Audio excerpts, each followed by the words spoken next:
DPR tetap berkomitmen mendorong pengangkatan guru honorer menjadi aparatur sipil negara tanpa melalui sistem rekrutmen, mengingat banyak guru honorer di Indonesia telah mengabdi hingga puluhan tahun, namun tidak mendapatkan apresiasi yang layak atas pengabdiannya.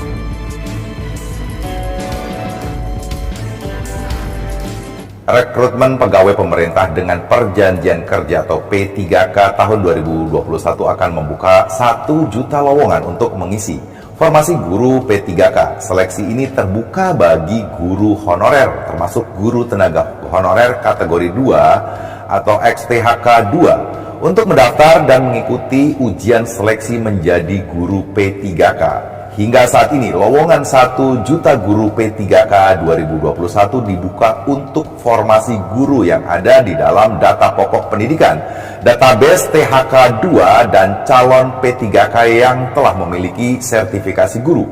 Akan tetapi, tidak menutup kemungkinan akan dibuka formasi untuk guru agama pada lowongan guru P3K, bahkan pada formasi CPNS. Ketidakpastian formasi perekrutan guru P3K hingga saat ini menimbulkan keresahan dan protes dari para guru dan tenaga pendidik honorer yang ingin mendaftarkan diri menjadi guru P3K, khususnya untuk para pendidik agama Islam dan pendidik agama lainnya. Berdasarkan data dari Menpan RB Cahyokumolo, untuk formasi guru agama yang diusulkan sebanyak 27.303 orang yang terdiri dari guru agama Islam sebanyak 22.927 pegawai, 2.727 guru agama Kristen dan 1.207 guru agama Katolik, 403 guru agama Hindu dan 39 guru agama Buddha. Anggota Komisi 2 DPR RI mendorong tenaga honorer yang ada di lembaga negara maupun instansi pemerintahan bisa diangkat menjadi aparatur sipil negara atau ASN secara bertahap seluruhnya. Di Gedung Nusantara DPR RI Jakarta, Hugua mengatakan, dalam revisi Undang-Undang ASN ada beberapa poin yang menjadi perhatian. Salah satunya nasib tenaga honorer di lembaga negara maupun instansi pemerintahan. Jika rancangan Undang-Undang ASN sudah disahkan, tenaga honorer harus diangkat menjadi ASN, karena Undang-Undang hanya mengenal ASN terdiri dari pegawai negeri sipil atau PNS dan pegawai pemerintahan dengan perjanjian kerja atau P3K. Anggota Komisi 2 DPR RI Endro Suswantoro mengatakan, Komisi 2 DPR RI terus mencari solusi agar tenaga honorer bisa diangkat menjadi aparatur sipil negara atau ASN, salah satunya merevisi Undang-Undang ASN. Nasibnya terkatung-katung sudah melakukan upaya pembelaan terhadap nasibnya. Ini kan terpotong oleh Undang-Undang ASN yang belum memungkinkan. Revisi terhadap Undang-Undang Nomor 5 Tahun 2014 tentang ASN masuk pada program legislasi nasional atau Prolegnas Prioritas tahun 2021. Silakan, Bu Ketua Panja. Terima kasih Pak Fikri. Sebenarnya saya tadi merasa bahwa teman-teman Komisi 10 sudah sangat komplit ya menyampaikan. Jadi sebenarnya sudah jelas dan terang benderang keinginan pemerintah ini juga memang sudah berjalan, begitu hanya lambat. Nah memang harus disadari betul bahwa tugas Komisi 10 sebenarnya ini harus bersama-sama dengan Komisi 2 kelihatannya. Nanti mungkin kita harus barengan ya teman-teman dari Komisi 10 dari seluruh fraksi ini untuk menyampaikan ke rapat paripurna supaya dorongan-dorongan untuk proses pengangkatan kepegawaian ini, saya berharap nanti teman-teman di Komisi 10 dapat berbicara di paripurna, karena ini tidak hanya menjadi kewenangan di Komisi 10, tidak hanya menjadi tugas di Komisi 10, tetapi juga tugas-tugas teman-teman di Komisi 2 dan tugas-tugas teman-teman yang terpengaruh terhadap ini ada di Komisi 11.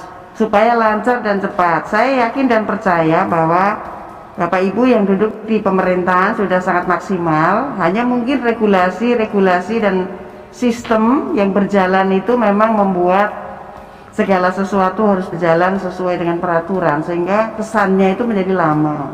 Tetapi bahwa DPR hadir untuk menjamin walaupun lama itu tetap harus bisa diputuskan untuk memikirkan nasib teman-teman tenaga honorer. Nah, apa yang bisa dilakukan oleh Komisi 10 sekarang ini adalah pengawasan, mengawasi jalannya proses pengangkatan. Jadi apa yang sudah diputuskan oleh pemerintah itu perjalanannya kita awasi. Kalau ada yang kurang-kurang kita minta untuk dibetulkan, kalau ada yang agak lambat kita minta dipercepat, kalau ada yang merasakan adanya ketidakadilan kita tuntutkan. Nah, tetapi tidak bisa kemudian keputusan itu menjadi tiba-tiba berubah. Keinginan teman-teman honorer, keinginan Komisi 10 itu harus disesuaikan dengan kondisi dan keadaan keuangan daerah, kondisi peraturan dan lain sebagainya. Silakan selanjutnya Prof. Zainuddin Maliki.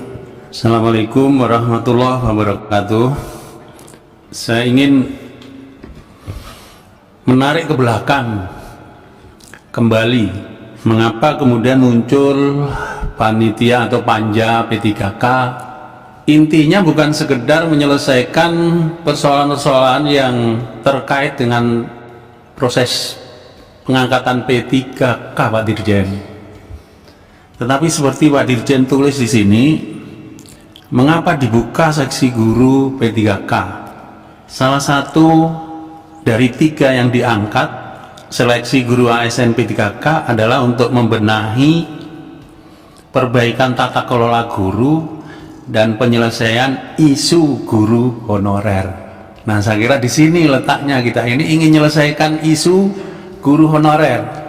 Nah, ada pertanyaan yang mendasar, apakah dengan pengangkatan P3K ini guru honorer, isu guru honorer bisa kita jawab?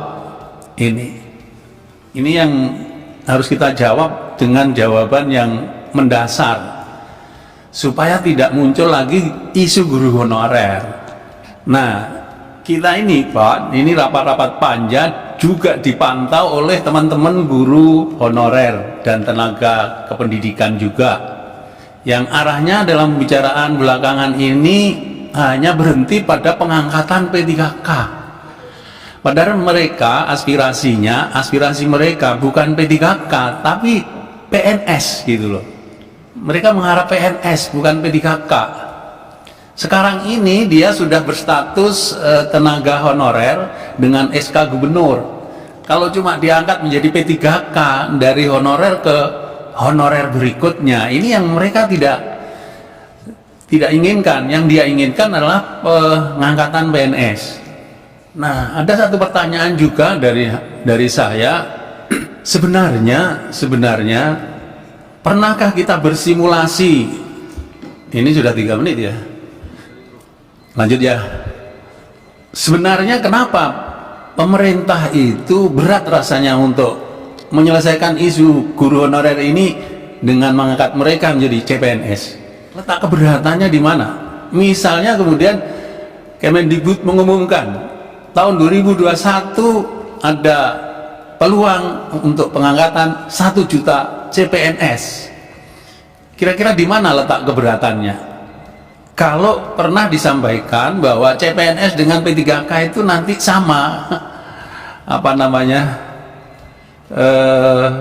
gaji dan tunjangannya sama. Keberatannya di mana sebenarnya? Ini saya kira perlu penjelasan. Kalau kemudian sebenarnya sama, maka solusi penyelesaian isu guru honorer ini menurut saya yang paling tepat adalah pengangkatan mereka menjadi PNS, bukan P3K. Saya kira itu. Terima kasih. Assalamualaikum warahmatullahi wabarakatuh. Waalaikumsalam warahmatullahi wabarakatuh.